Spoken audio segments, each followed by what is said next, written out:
Lovely. Welcome, everyone, to our wonderful Rectangles of Love. Today is day number 5 of the Charter for Compassion's 14-day series of sessions for World Interfaith Harmony Week.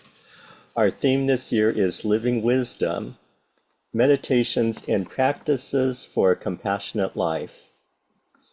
We believe that through the unity of all faith traditions, we can achieve peace, harmony, and compassion, and that each one of us can offer tools to awakening all to this one heart so that we may all be healed. Our intention is to be of authentic service to all of life, love in full expression, LIFE. Just as we can all open up to the same sky through windows of different shapes and colors, there are many pathways to dancing with the divine.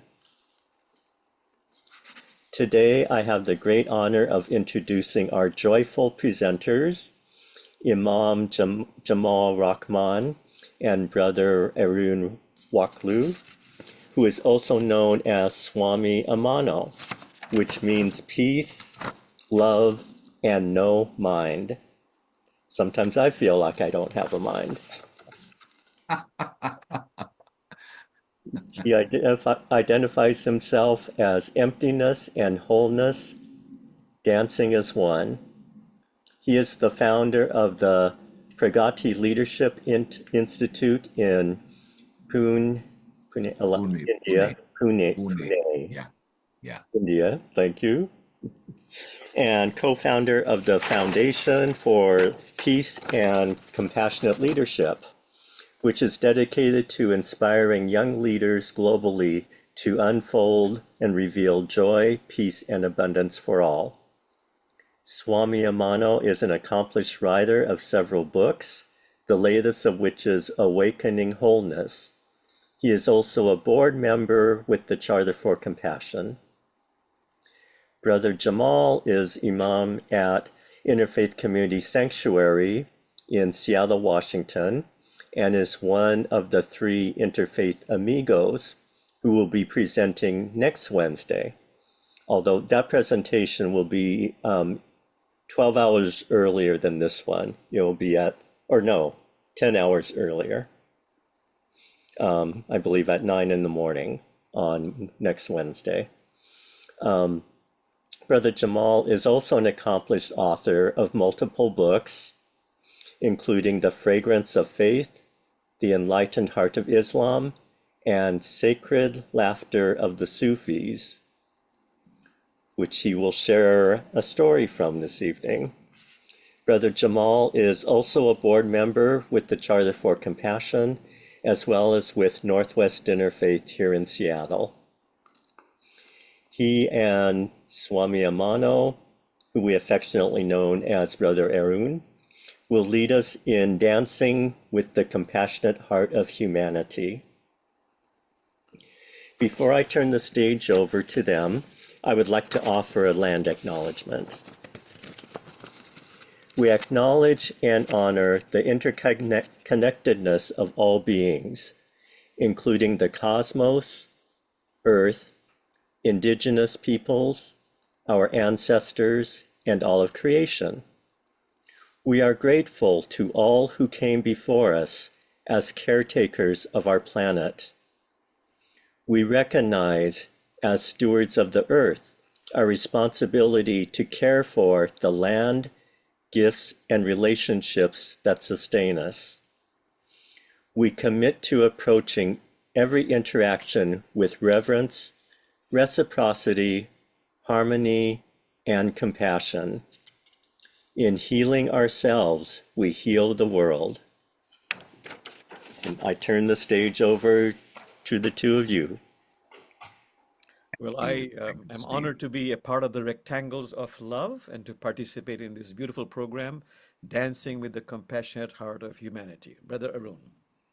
Thank you. Thank you so much, Jamal. And I too am full of gratitude right now. I'm feeling very, very grateful to be with Brother Jamal with Steve and all of you to talk about the dance of humanity, the dance of the heart of humanity. And I think the thing I just wanted to share with you is, when you look at the earth, when you look at our home, is it visible?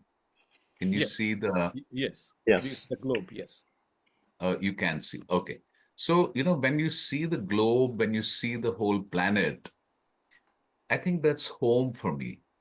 That is home. And I think if you just look at all the people, the tribes, the different ethnicities, I think we are all so beautifully interconnected. As Brother Steve said, we are so, so interconnected. And you look into the eyes of each one and you really see another you. Like we say in Ubuntu, I am because you are. And friends, today, Imam Jamal and myself, we will explore what is this heart of humanity, what is common to all of us, irrespective of the color of our skin or the region we come from or the religion we follow. We will just explore what is it, and more importantly, what simple practices can keep us tuned to this beautiful heart of humanity. So, with that, I invite us all to just be still for a moment. If it's okay with you, we'll be silent for just 1 minute and just settle down into the here and now, settle down into this beautiful moment, and just watch our breathing and relax and be one in the silence and peace of the heart.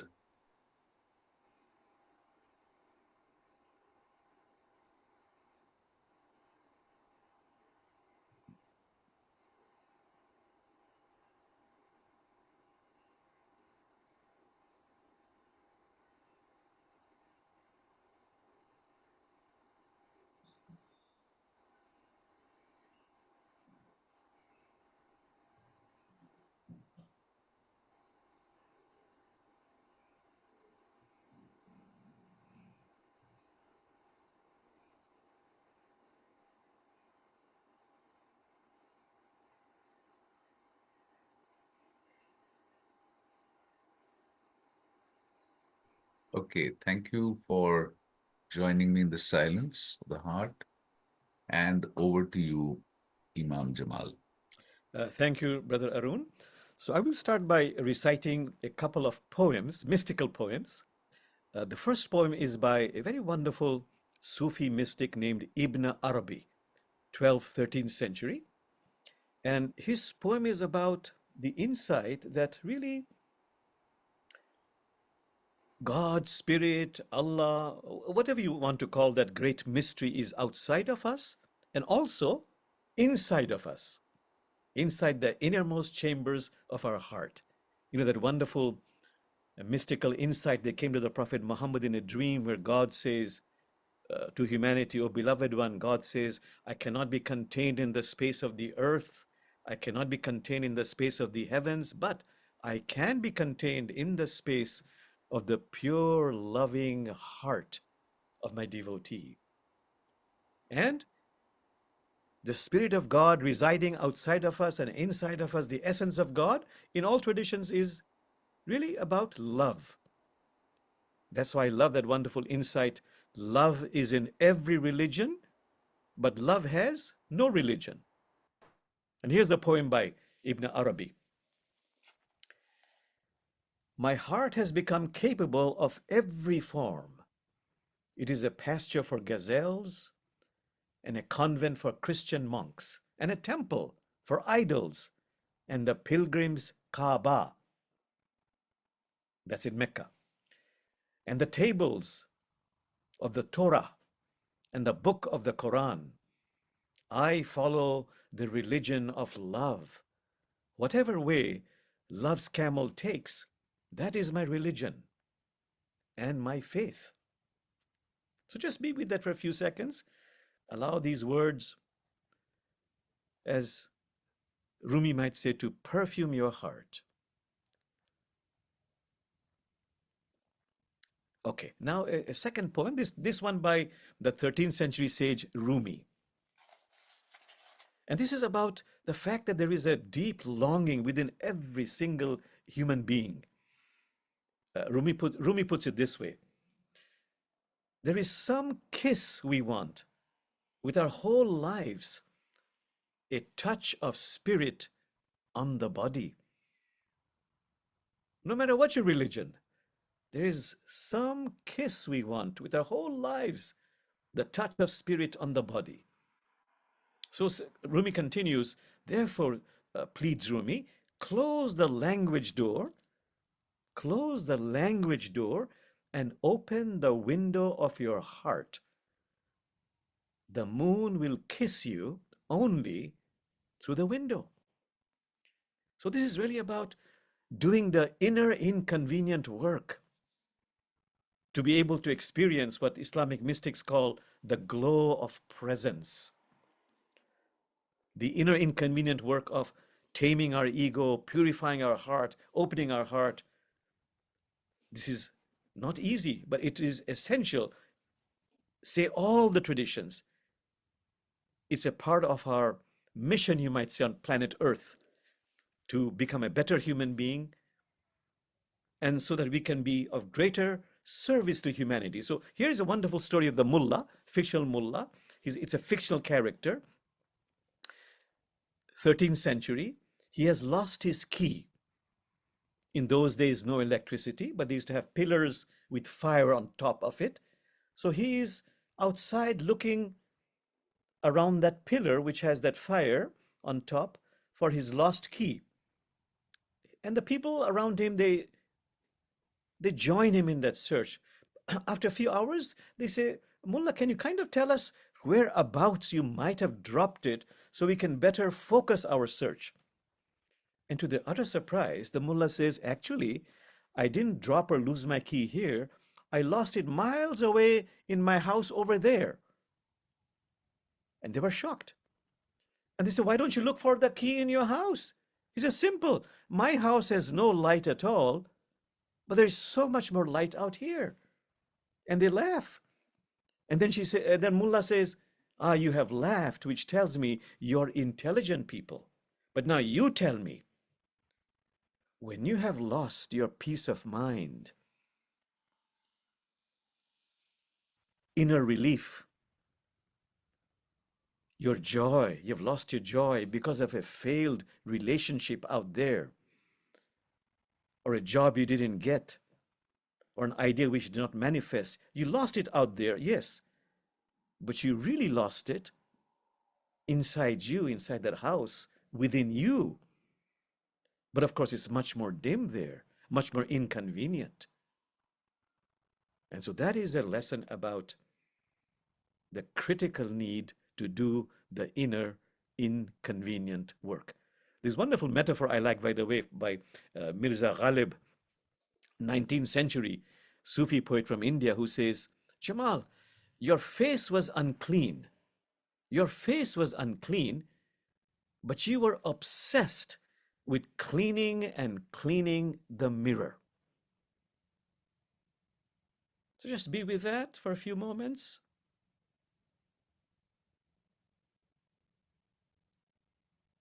I turn it over to Brother Arun. Thank you, Jamal. Thank you for those beautiful poems. And incidentally, I've just copied them into the chat box.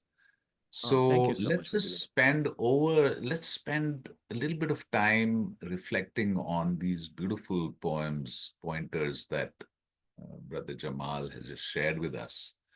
So we're going to leave it open. The house is open right now for a little bit of reflection and sharing and what touched you about these two poems, which are in the chat box.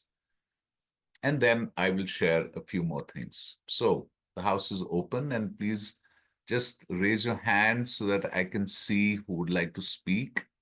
Something like this. Just have to raise your hand using the reaction button, and then I will invite you to speak. Yes, please. And silence is also okay. If you're not moved to speak, that's perfectly okay. There is no compulsion, no forcing. But if you're moved to speak, then do share. Well, let me start by sharing my response to the poem. Yeah, so I'll just share and then Steve. So the first poem for me is like a vast open space, so accepting, so accepting. My heart becomes capable of every form, everything. It holds everything. It's like a hold all in which I can hold the Torah, I can hold Christian monks and idols, and I would even say even sinners. The heart of the Holy Spirit, the heart of God, the heart of Allah is so big, so vast that it holds everything, everybody, and everything with great compassion, with great open hearted acceptance. And what a beautiful gift that is, my God. And for me, that's love. That is love, that open hearted yes to life, yes to everyone and everything is really what love is. And that's my faith. Beautiful. Thank you, Jamal. It's really today I'm seeing it a lot deeper than this morning. So, Steve, your turn. Thank you. Um, what touched me and resonating now is the second poem regarding, there is some kiss we want with our whole lives, Mhm. the touch of the spirit on the body.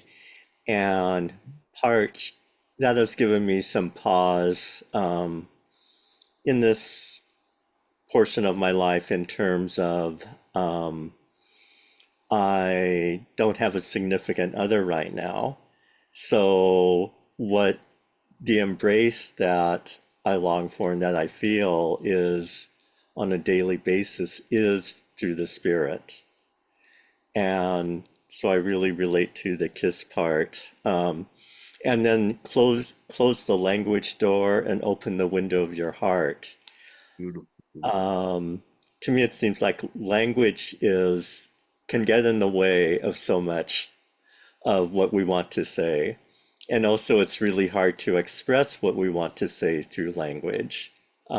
Actions are more important, can be more important. Um, and yeah, to live life by our examples, I guess, rather than our Absolutely. words. Absolutely. Our actions and even our silence.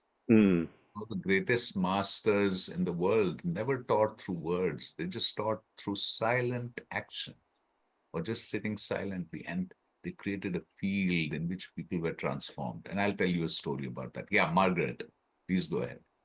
I'm thinking about the image of the mullah's story of him searching for his key, or everybody coming together searching for the key out where the light is, and then going home to do that inner inconvenient work as symbolic of what interfaith work and engagement is for me, because in interfaith engagement, we all have our own traditions, but only when we're all together milling around doing the work of justice in this world are we all in those places of light. But we do need to examine our own traditions, um, Yeah. and the dark places, uh, in order to come to a greater understanding of where it is we've come from before we Yeah. work together with everyone else. Beautiful, beautiful. Thank you, Margaret. And your story reminds me of, the Parliament of World Religions. The first time I went to a Parliament of World Religions with great expectations and great hope, it was in Toronto a few years back. And when I landed there, I was shocked. And you say, what? You were shocked at the Parliament of World Religions? I was shocked because I found it like a Tower of Babel. Everybody was talking, words. I said, but where's the silence? Where's the silent communion of the heart? Nothing. Then I went into the basement of the Parliament of World Religions, and it was like a spiritual supermarket. and everybody was selling their wares, and this is the thing, and here's the thing, and here's our retreat, and here are these buttons. And so, Jamal, your poem of words coming in the way, language coming in the way of the heart is so true. It's just noise, noise, noise, noise, noise. This thing. It's like somebody saying water is very important in life. Another says no, no, Wasser is sehr gut. Another says no, o is very good. Another says no, pani is good. Please, please drink water. As Steve said, walk the talk. I asked a taxi driver as I was going to the Parliament of World Religions. I said, hey, people from all over the world are here. What do you want me to tell them? What do you think we should tell them? He said, drop all your speeches, and just walk the talk of compassion. A taxi driver is telling me this. He said, they're all frauds. He used a very harsh word. He said, they talk, talk, talk. There's no iota of compassion. There is no Rahma in their heart. There is no Karuna, nothing. He said, just drop the words. And so, Jamal, thanks so much for sharing this poem. But we have to thank all the sages. I'm reminded of a Rumi poem which says, be silent, says Yeah. Rumi, so that the Lord who gave you language may speak. For as he Wow. fashioned a door and a lock, she also made a key. And that comes Beautiful, from beautiful. silence. Absolutely. Absolutely. Thank you so much. Okay. Any other comments before I share a few things, few stories and poems and something like that? Anybody else? And welcome to Maria, welcome Judy, welcome Mary, welcome Rebecca to this call. And please feel free to unmute your videos. We'd love to see you in these little tiles of love that are floating around, but that's okay. If you feel like not opening your camera, that's also fine. Okay, let me just share with you my understanding of things. So, like I said, that we have, if you look at the people of the world, I think there is a common humanity. There's a shared humanity, and that we see. I think everybody breathes. Everybody knows what is love. Everybody knows what is a mother. What is a mother's compassion. All of us have to eat to survive. There's so much commonness. There is you cut somebody and you see blood, the same blood, right? So there is so much common. And in the same way, even in our religious traditions, all over the world, there is a common ground. And my question to you is, what is the common ground? And Brother Jamal has already hinted at it already, but I just want to again revisit that. What is the common ground in all the religions of the world? If you look at all the religions, if you look at all the faiths, and I'm going to just put up a little interfaith symbol. In all the faiths in the world, what is common? What is the common ground? That's my question to everyone here. Yeah, so please look at this picture that I'm going to show you now and tell me, what is the white space? What exactly is the white space that is beneath all the faiths? It's beneath the Baha'i faith and beneath Buddhism and Islam and Judaism and Sikhism. It's common, common. What is that common faith? The white background. What is that white background? So please unmute and speak up. And if you like, you can even put it in the chat box. If you don't want to speak up, I'll be watching the chat box. Please put your thoughts in the chat box.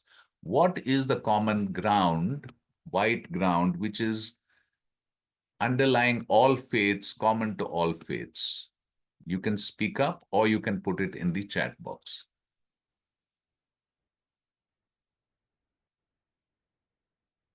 And even your silence is speaking. Your silence itself is speaking so much. Yeah, your silence is so eloquent. In fact, to me, that is one of the things that is common to all. The divine is silence.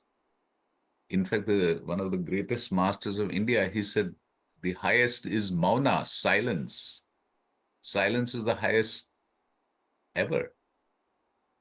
So good. So what else? Anyone would like to share what is common in all these? What is this white space?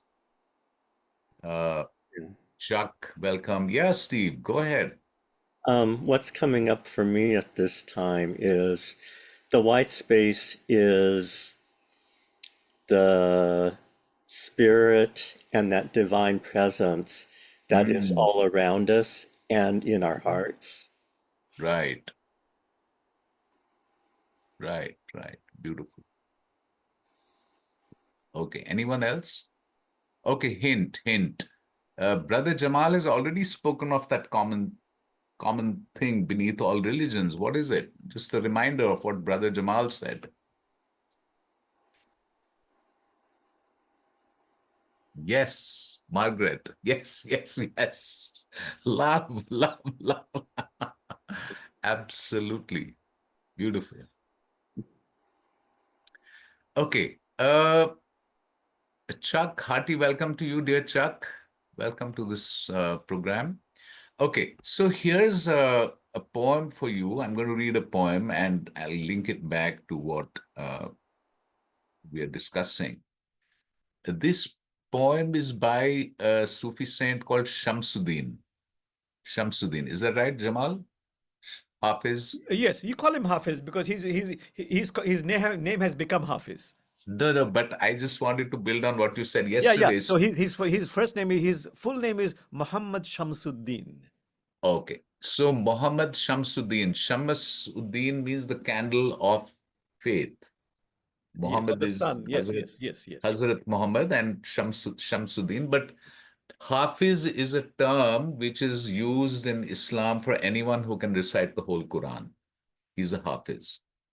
So anyway, in the West, he's known as Hafiz, and he says, every child has known God. Every child has known God. Not the God of names, not the God of don'ts, not the God who ever does anything weird, but the God who only knows 4 words, just 4 words. And he keeps repeating them, saying over and over again, he keeps repeating these 4 words. And what are these 4 words? Come dance with me. Come dance. Now, in India, and again, I'm putting this poem in the chat box for you to look at. In India, we say that all of life is love. All of life is love, and all of life is love dancing.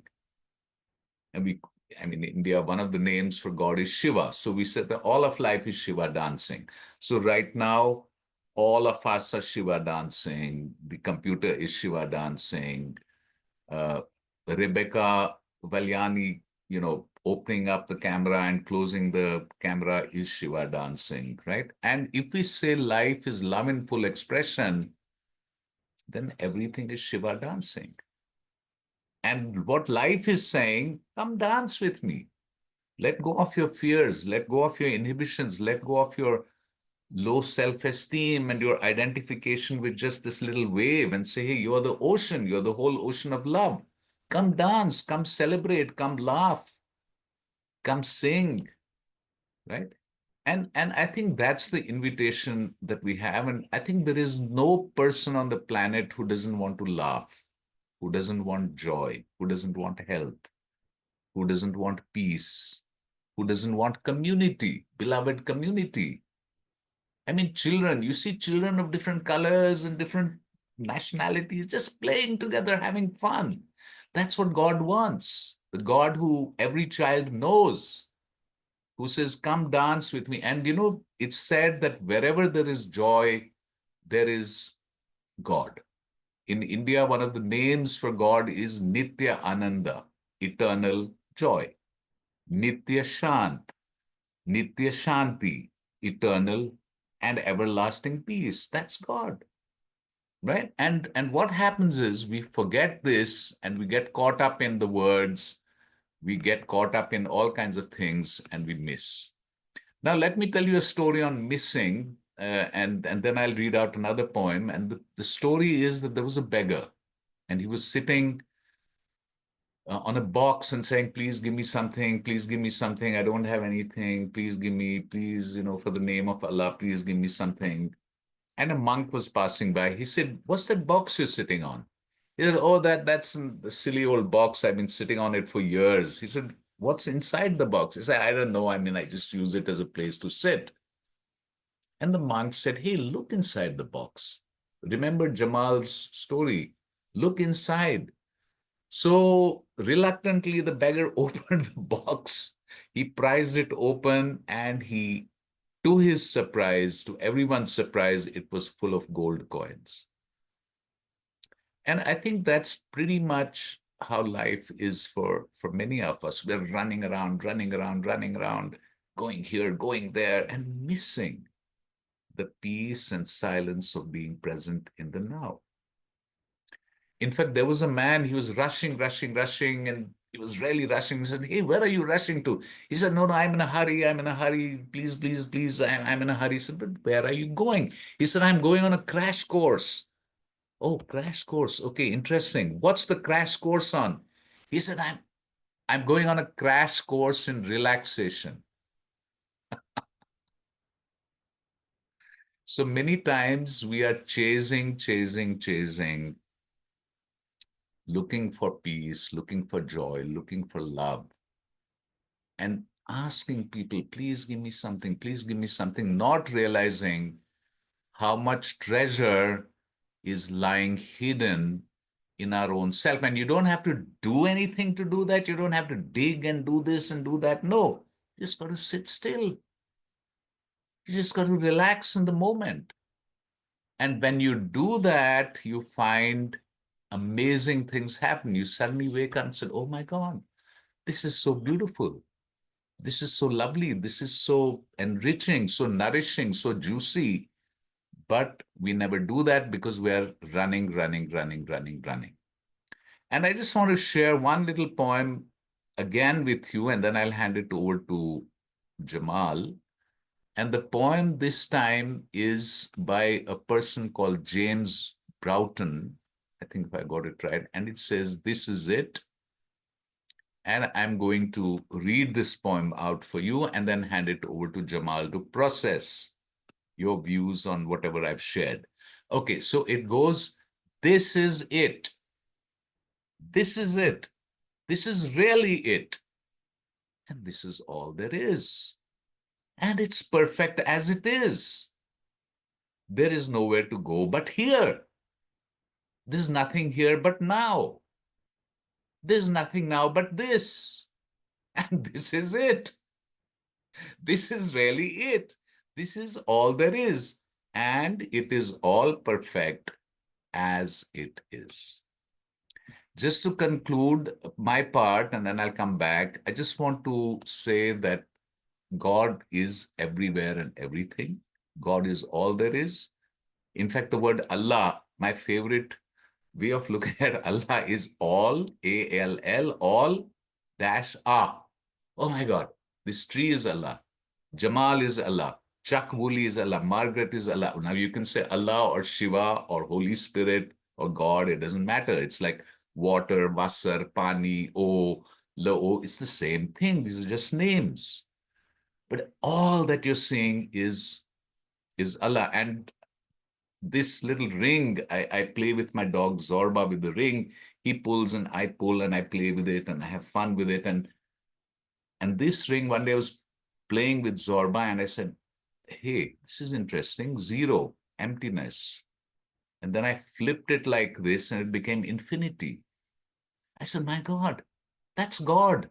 God is love. God is empty. And yet God is all names and forms, the infinite names and forms. So all God dancing, all Shiva dancing, all Allah dancing. That's it. Right? So with that, I just hand it over to Jamal. He'll process whatever we discuss and then we go from here. Over to you, Jamal. Bye. Thank you so much, Brother Arun. Just a few comments, and then I really want the others, my dear friends in the rectangles of love, to just ponder on what Brother Arun has said and then comment. So I have just a few brief comments.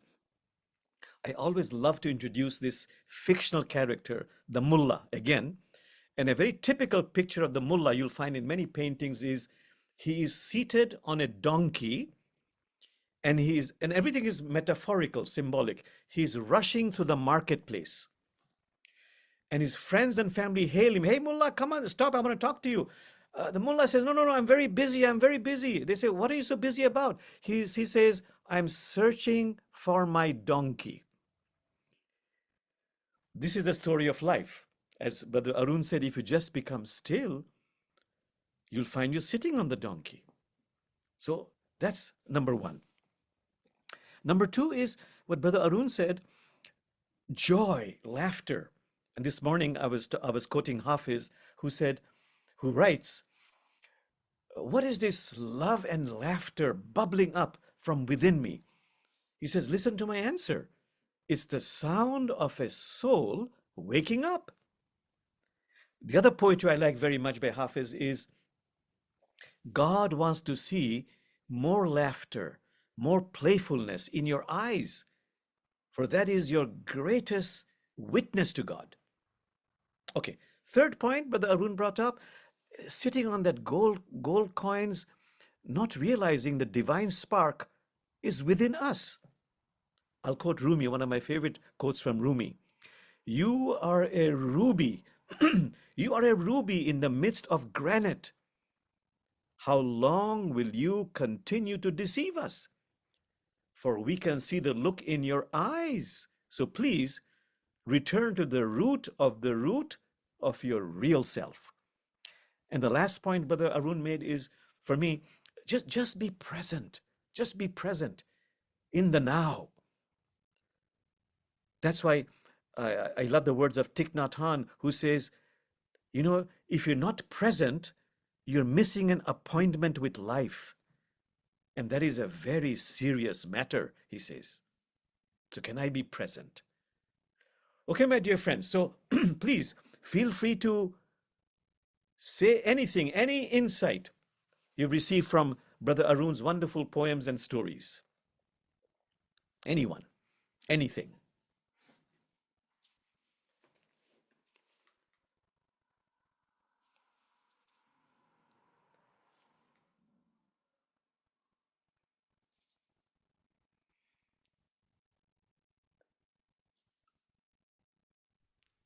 Like Brother Arun said, silence is golden, but if you have some insights, you can put it in writing.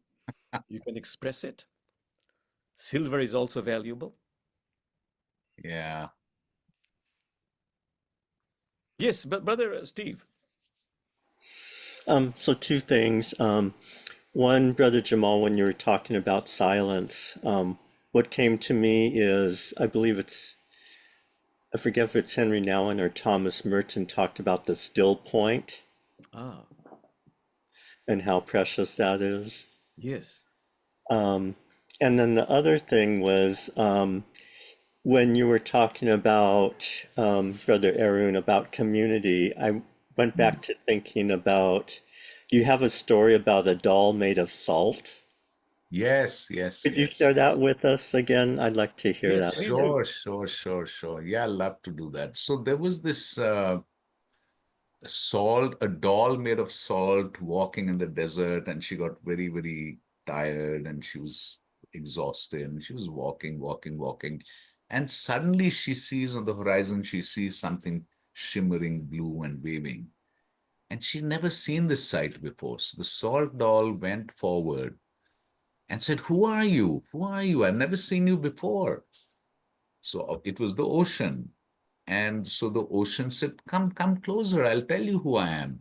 So the doll went closer and a wave came and just swept past her feet. And suddenly she found her feet dissolved. She said, oh my God, where are my feet? And who are you? Who are you? What's happening? So the ocean said, come a little closer, come a little closer, I'll tell you. So she wades in a little closer and then her legs dissolved. And then she wades in a little closer, and her hips and torso dissolved. Said, "But who are you?"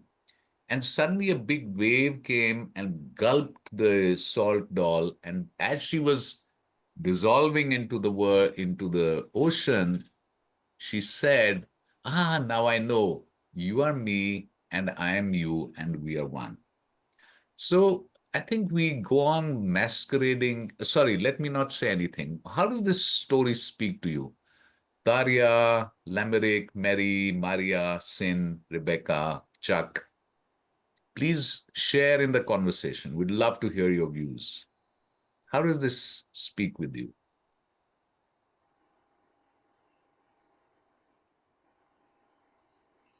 Your silence is so beautiful. Yes. I'm enjoying the silence because it brings me back to what Brother Jamal said, the silence of the heart. Yes. So perfectly okay to not speak. I think I'd like you're to repeat one wonderful utterance by the Prophet Muhammad. yes. Ana huwa wa huwa ana. Ghaira ana anna wa huwa huwa. Meaning, I am he, meaning I am God. Ana huwa wa huwa ana. And God is I. Except that I am I and God is God. So Beautiful, really, beautiful. we're all one. It's just like the the drop going into the ocean, not really, but the ocean going into the drop. The mystery of that, Absolutely beautiful. the great mystery. So I think as we are coming closer to the time of closure of the session, so I Yes, would then, with your permission, Jamal, can I then lead them through a small please. guided meditation? Absolutely, I'd be delighted. Is that okay with everyone? Okay. So just before I do that, I want to put something in the chat box, and that is uh, one beautiful way to think of God is space, where S is silence. I'm putting that in the chat box. P is peace.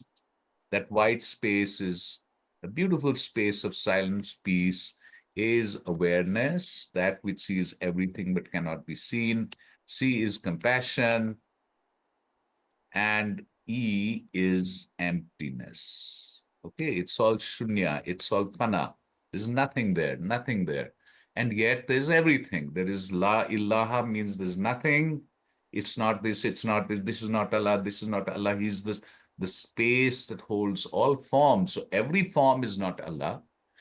And so it's empty, but in that emptiness, all forms are held. And as I said, that love can transmute into any form, infinite forms. So all infinite forms are all Buddha nature, all of them are Allah, all of them are love, all of them are Shiva, and Shiva is also empty, Allah is empty.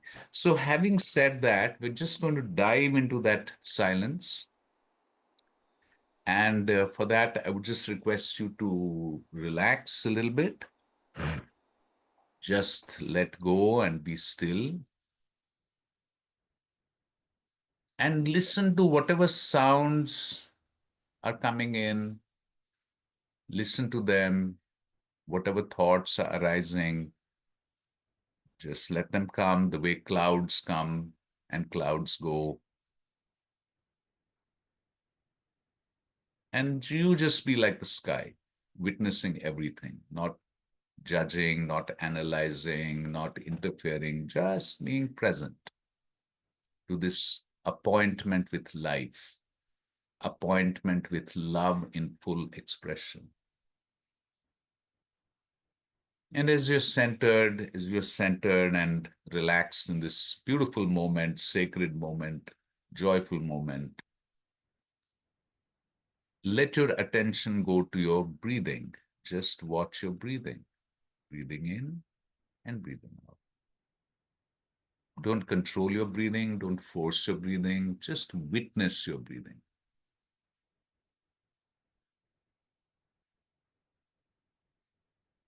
And whatever sounds, sensations, thoughts come, just let them be.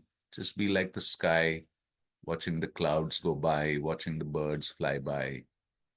Don't interfere, just be there, just be present.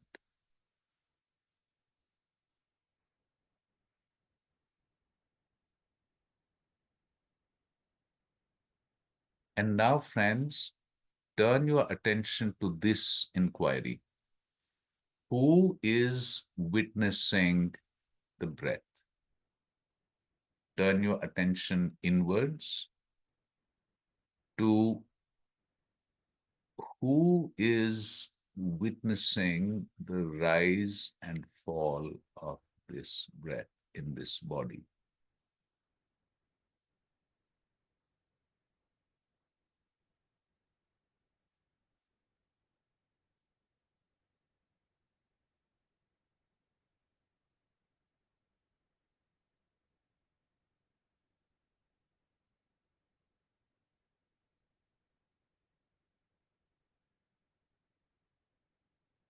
And just stay with that mystery, stay with that mystery. Stay with that presence, stay with that peace and silence as you witness the breath. And also, like a double-edged arrow, also pay attention to who is witnessing this breath, who's inside, who's watching this breath.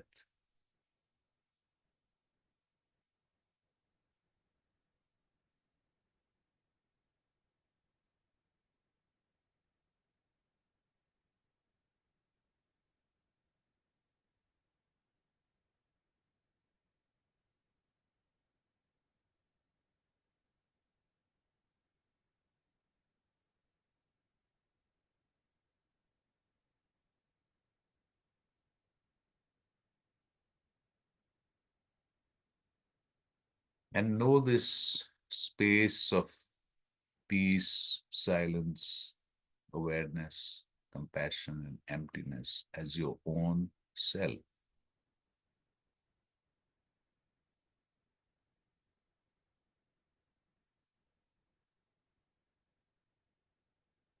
This is a space of silence, emptiness, love, and freedom. This is who we all are, dear friends. This is the dancing heart of humanity. This is life. This is it. And it's available to us here and now. This is life. So the invitation is just learn to pause, even if it's for 2 minutes, 3 minutes, pause several times a day to remind yourself of who we all are. And then come out with joy in your heart, come out with compassion in your heart, with enthusiasm and energy arising from the source. And the source, we can give different names, the Holy Spirit, Allah, Shiva, Krishna, Jesus. We can give it different names, but it's the same source. It is infinite peace, infinite silence, love, and freedom. Let me stop here and invite you to put in the chat box, how are you feeling right now? Right? So this time I would request you to please put something in the chat box. How are you feeling? Okay, you may not unmute and speak up, but please put something in the chat box.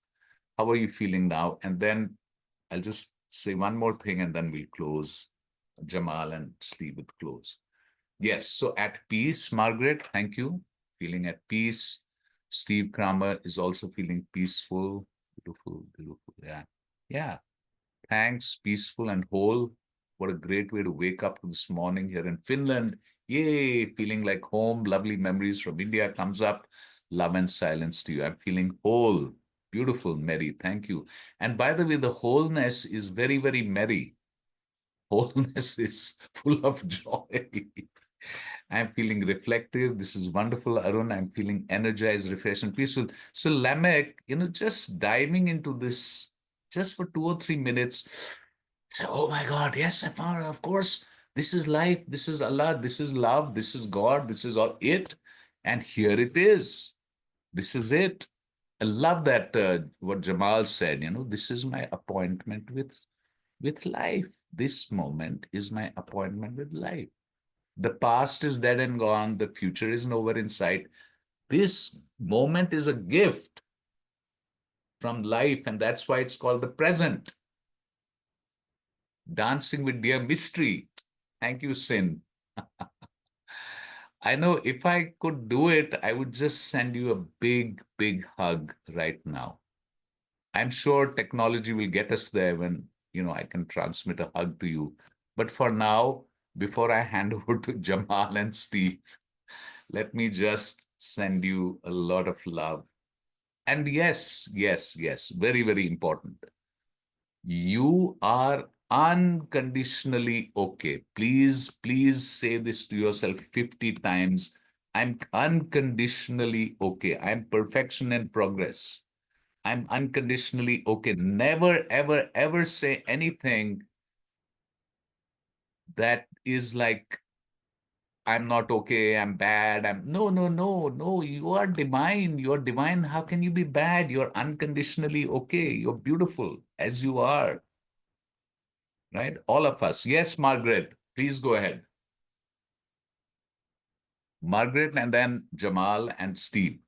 You actually just said the words I was going to say, which is once we recognize that the divine is within us, how can we not but love ourselves? Absolutely. Absolutely. I would just add, with your permission, Margaret, the divine is within us. The divine is without us. The divine is all there is. It's everything. So Steve is divine, Jamal is divine, Margaret is divine, Chuck Woolery is divine, the trees around Chuck are divine, Mary is Mary and she is divine, Maria, Taria, everybody is divine, everything is Allah, everything is God. How can it be otherwise? So yes, big yes. And that's why, here's very, very important point. If everything is love, and this is all Shiva's dance, which is love dancing, then what's happening? What's going on? What's Trump doing? What's happening in drill baby drill? What's going on here? It is simply life calling you to stand up like a fierce warrior of peace and do your part, do your bit, raise your voice, speak up, commune with people, commune with beloved people, commune with people like the people gathered here, and let us have conversations. Let's have more conversations. Let's talk. Let's have beloved community. Let's get together. Let's be silent together and get up and do something. Let's not just sit there and say, oh, what can we do? What can we do? No, no, no. That's not what God wants. God wants you to take responsibility. One last story. A man was telling God, what are you doing? Look at all what's happening in Gaza. Look at all the children dying. Look at all that drilling and fracking and all that is going on. What are you doing? He's telling God. You're doing nothing, nothing. And a voice from above said, I did something. So the man said, what did you do? Look at all the devastation, destruction. Look at what's happening to the plants and trees. God said, I did do something. He said, you did nothing. He said, I did. I made you. With that, I stop here. And namaste means I salute the God who is in you, who is also the God in me, and I bow down to that. Over to you, Jamal and Steve. Thank you, Brother Arun. You have mentioned several times the divine spark, the divinity which exists in every single human being. In fact, Rumi was asked this question, how come we don't recognize that? And he said there are several reasons. One is because of our conditioning, we judge everything by its outer reality. How much money do you have? What kind of car do you drive? What kind of house do you live in? What kind of job do you have? We miss out on the inner reality, the capacity to love, the capacity to forgive, to be gracious, to be generous. That's one reason. The other reason, says Rumi, why we are unaware of our divine spark is, he says, ponder on this. A person who inherits wealth, does that person honor the value of wealth? No, he or she takes it for granted. We take our divine spark for granted. Number three, Rumi says, it's okay. Don't worry too much about it. That is why you are here. For doomed to forget, so you might remember. For doomed to slumber, so you might awaken. So that's our work. And one way to do it is like Brother Arun said, and all of you are suggesting, through silence. By the way, I love that Hindu story of the father and the son, when the son says to the father, this fruit tree, where does it come from? And the father says, well, look at the fruit. He looks at the fruit, says, open it. He cuts it open. He says, Father, I see a seed. He says, cut the seed, look inside that. He says, Father, I see nothing, it's empty. Ah, says that father, from that nothingness comes everythingness. Tattvam asi, that art thou, from that emptiness. Which is why I'll repeat those words of Rumi about silence. Silence is not the absence of sound, it is the absence of the little self. Number one. Number two, silence is the language of God. Everything else is a poor translation. Number three, which I like very much, in silence, the branches of your intelligence grows new leaves. So let's practice silence. One more practice I love very much, that of love, but starting with loving oneself. Allah is outside of me, Allah is inside of me. Can I tell my heart in my meditation, also in my waking hours, I love you, with feeling. I really love you. Or if that's uncomfortable, you are loved. Brother Jamal, you are loved. You are loved. That can make a huge difference. Telling yourself again and again, you are loved. And the other one about love is, again, in waking hours, meditation, focus on the heart and just send out light and love in an outward, expansive direction. Okay, let me end by this wonderful saying by the Prophet Muhammad, who said, Jamal, when you came here from the invisible world, when you were born, everybody around you was laughing and smiling, but you were crying and weeping. Live such a life. Live such a life that when you are departing from this world, everybody around you is crying and weeping, but you are laughing and smiling. I wish for myself and for you such a life. Thank you. Brother Steve.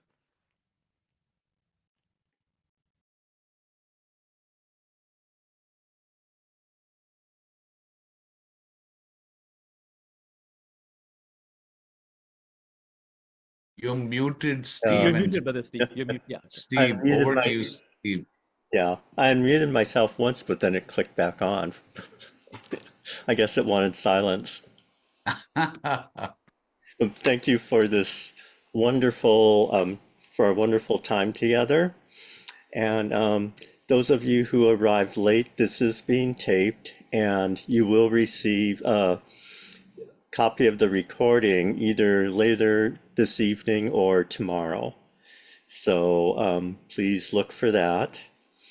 I also wanted to bring attention to what we call our Harmony Journal, which is an electronic wall which everyone can post responses to what you've heard today. You can write something, include a poem that you like, share a picture, a photo, artwork. It's a way that we can just reflect on what we've shared tonight, and we can also comment on other people's posts. And in that way, we can support the community that we have here. And I'd also like to share about our presentation tomorrow, which will be in 11 hours from now at 7 a.m. Pacific time. Tomorrow is a special sacred day for the Sami people of northern Finland. Our presenter is Heidi Rachanmas, and she and her guest speakers will share the wisdom, teachings, and traditions of the Sami people. And I've had never heard of the Sami people until a year ago when I was went to the Nordic Museum here in Seattle, and they had a small presentation about them. So I'm really looking forward to this, and if you'd like to hear more about them, I invite you to join us. And if you're not early risers at 7 a.m., you can catch the recording as well. With that, I will stop our recording.